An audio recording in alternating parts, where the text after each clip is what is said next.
When I survey the wondrous cross on which the Prince of Glory died, my richest gain I count but loss, and pour contempt on all my pride. See from his head, his hands, his feet, sorrow and love flow mingled down.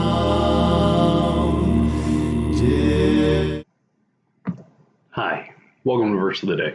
My name is Brandon Hathaway. I'm the preacher here at the Westside Church of Christ in Owensboro, Kentucky.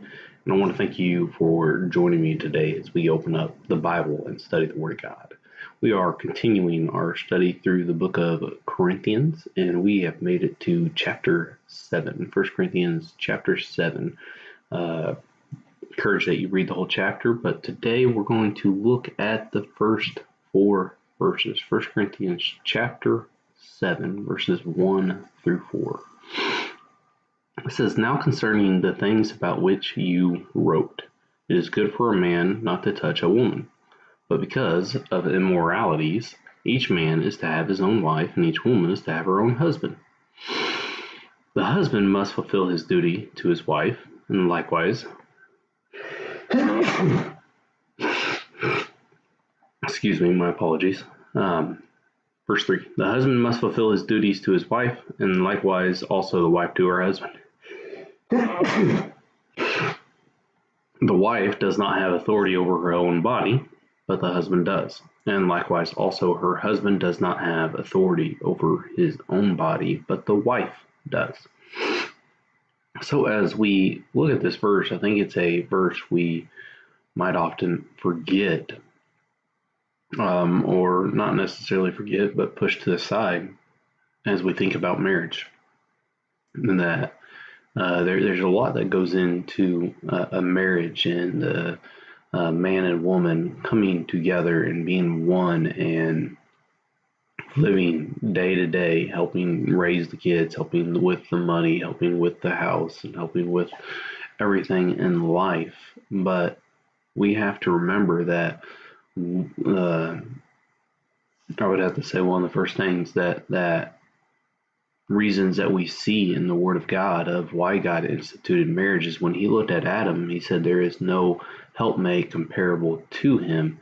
And we see that to eliminate the temptation and to, of course, husband and wives help each other throughout all the temptations they may go through, because you have someone to talk to, you have someone to lean on, someone to hold you accountable. But with temptation of sexual morality, we see that it can be easier to overcome those temptations as you have a husband or a wife that is able to fulfill the needs and keep those temptations away. And that's why it's wives are not to keep themselves away from their husbands. Husbands are not to keep themselves away from their wives. And that they are supposed to be there for each other. And so that is a little bit of what's being talked about here throughout chapter 7, and it continues to go forth and talk about marriage. And Paul has some thoughts for himself about marriage. And if you're able to withstand and live on your own, he kind of encourages that. But he knows how hard the temptation is, and so therefore he encourages that you marry wisely, so that temptation is not there.